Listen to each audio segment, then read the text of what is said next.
This is 134, memorial sheet for Karl Liebknecht. It is made by Kathy Kollwitz in 1919 to 1920. It is a woodcut, or rather, this is a print made from a woodcut. Kathy Kollwitz was right here, was an artist who really did lots of work about the themes of war, poverty, and grieving. This is because she witnessed a lot of death in her own personal life. Her siblings were killed in wars, and her son, her only son, was killed in World War I. Kathy Kollwitz is also a sculptor, and this is her sculpture of parent holding a dead child in a museum in Germany. Just to reinforce this incredible emotion that she felt about war, these are her Piete with lamentation. This is a sketch or drawing, and this is another woodcut. So she was definitely a German expressionist in terms of her art genre, because she is trying to be as simplified as she can be with her art, yet still getting out major emotion.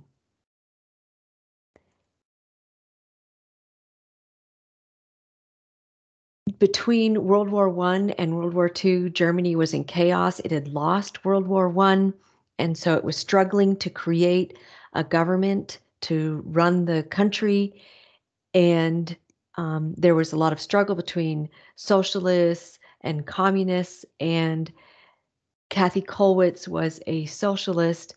And so when Adolf Hitler and his party came to power, all that degenerate art that he considered degenerate art was displayed, and Kathy Kollwitz's work, because she was socialist, was included in that degenerate art show.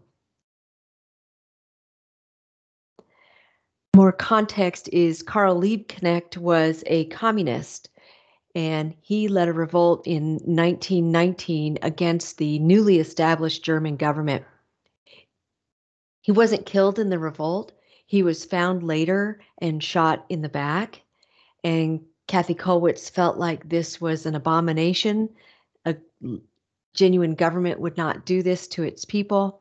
And so that's why she agreed, despite the fact that she didn't necessarily believe in his ideology, she created this artwork for his family. And today, Karl Liebknecht Street goes through Berlin, and there are still marches once a year in his honor. The form of this piece is we have three levels. We have the deceased, Karl Liebknecht, lying here, and then we have a level or a layer of people who are bowing down, worshiping or lamentating over his death.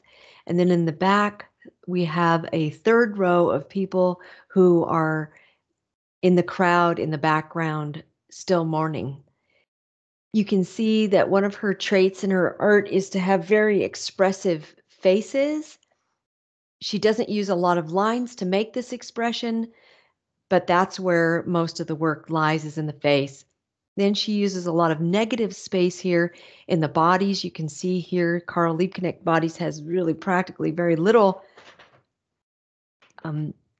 distinction, so that's her negative space. Then these people, just in terms of form, are very bunched together. There is no space between them. And as I said, the lines are minimal on their faces, yet they create a whole bunch of expression. You can see that again in most of her woodcuts, but just looking at this one, you see faces. You don't make out bodies, which are negative space. You do make out hands as well, which is true in the memorial sheet for Karl Liebknecht. Hands and faces are what show. In terms of content, this is a lamentation. Karl Liebknecht is made out to be a Christ-like figure. Look at the halo around his head. Again, this is, people are holding their hands together, like not, in adoration.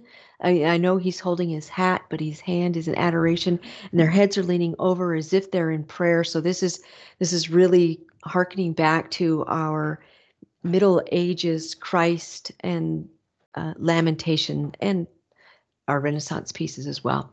So German expressive movement showing really sad faces of the mourners.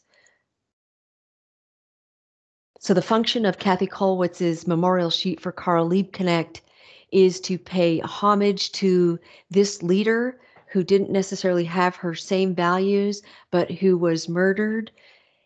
And she is, in terms of function, speaking about war, against war, and as you can see over here with the children begging, speaking out against injustice in addition to war. So she is considered one of the most prolific and effective artists in the 20th century speaking up for social justice. So that's Kathy Kollwitz, 1919 and 1920, a woodcut. And you can see these in most museums. This one in particular is in Portland.